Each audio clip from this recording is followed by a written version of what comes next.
प्रकृति का नियम बड़ा ही अजीब है। किसी को कुछ मिलता है तो कुछ खो जाता है। जीवन में एक तरफ ऊंचाई है तो दूसरी तरफ खाई भी है। हमें जो मिलता है उसके लिए तो हम प्रकृति का कृतज्ञ नहीं होते हैं, लेकिन जो नहीं मिलता है उसके लिए हम प्रकृति को कोसते रहते हैं। इस बात को एक कहानी से समझें। एक जंगल में एक सुंदर बारहसिंगा हिरन रह रहा था। वह जब नदी में पानी पीने के लिए जाता तो अपने सुंदर सींगों को देखता। वह अपने सुंदर सींग को देखकर बेहद खुश होता कि उसके पास कितने सुंदर सींग हैं, कितने चमकीले हैं, कितने खूबसूरत है। अपने खूबसूरत सींग को घंटों तक निहारता और बहुत खुश होता। उसे अपने सिंह का अभिमान था, लेकिन जब उसकी नजरें पैर पर पड़ती तो पैर को देखकर बेहद दुखी हो जाता, क्योंकि उसके पैर बड़े ही कुरूप, बड़े ही भद्दे थे। इस तरह से समय बीत रहा था। जब भी अपने सिंह को देखता बेहद खुश होता, अभिमान से भरता, लेकिन जब भी अपने पैर पर उसकी दृष्टि जाती वह बेहद दुखी हो जाता। वह रोता, अपने भाग्य को कोसता कि इतना सुंदर सिंह प्रकृति ने मुझे दी है और पैर कितना क्रूप, कितना भद्दा, कितना दुबला पतला।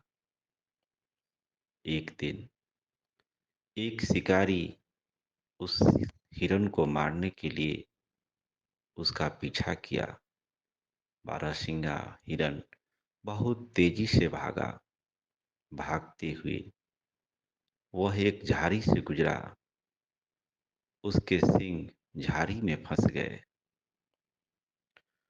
वह बहुत प्रयास करने लगा अपने सींगों को झाड़ी से निकालने के लिए, लेकिन उसके सींग इस तरह से फंस गए थे कि झाड़ी से निकल नहीं पा रहे थे। किसी तरह वह निकालने का प्रयास कर रहा था।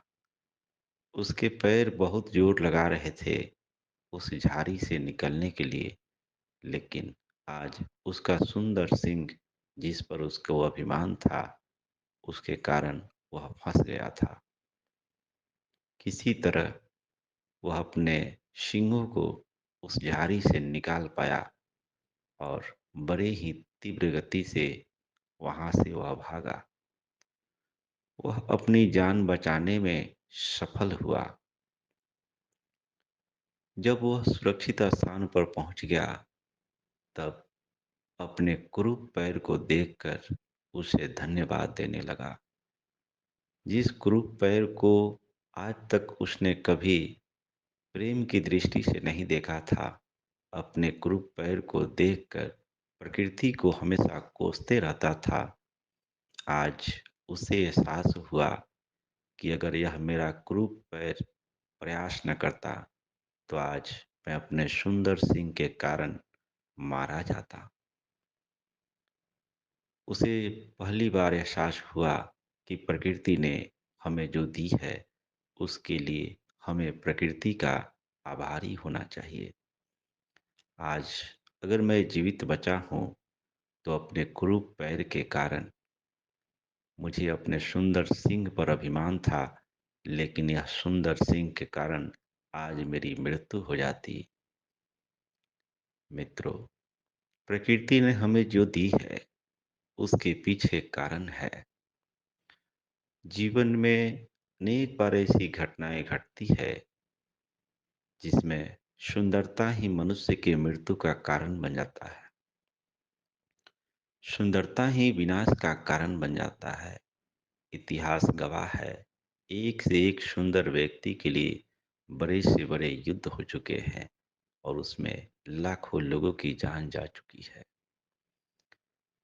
तो प्रकृति ने जो हमें दी है, उसके प्रति कोई शिकायत नहीं।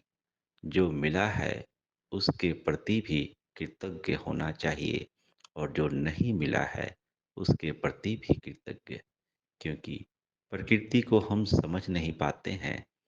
जो कुछ हमें मिला है, उसके पीछे कोई न कोई कारण छुपा रहता है। जहाँ फूल है, वहाँ कांटे का भी अस्तित्व है। एक तरफ प्रकाश है, तो दूसरी तरफ अंधकार भी है। यह प्रकृति का नियम है। हर व्यक्ति के जीवन में समानता हो नहीं सकती। किसी के जीवन में सफलताएं हैं, तो असफलता भी साथ लगी हुई है। अगर ऊंचाई है, तो दूसरी तरफ खाई होना स्वाभाविक है। रविंद्रनाथ जैन, जो रामायण के अधिकतर गाना को गाए हैं, वह बचपन से ही जन्मजात नेत्रहीन थे। प्रकृति ने उन्हें इतना सुंदर, मधुर स्वर दी, लेकिन नेत्र छीन ली। इस बात का वह रोना रोए नहीं। जो प्रकृति ने उन्हें स्वर दी, उस स्वर को ही अपने सफलता का माध्यम बनाए और पूरे विश्व में वह प्रसिद्ध हुए। जब तक यह धराधाम रहेगी, उनकी मधुर आवाज लोगों को आनंदित करती रहेगी। तो मित्रों, प्रकृति ने जो आपको दी है, उसके प्रति कृतज्ञता व्यक्त करें और जो कमी है, उसको सुधारने का प्रयास करें, जो आपके वश में है। जो वश में नहीं है, उसके लिए रोए नहीं। जो मिला है, उसके लिए प्रकृति का धन्यवाद ज्ञापित करें। आप सबका मंगल हो, सबका कल्याण हो, सबका भला हो, सबकी स्वस्ति हो, सबकी मुक्ति हो, चहु ओर सुख हो, चहु ओर शांति हो।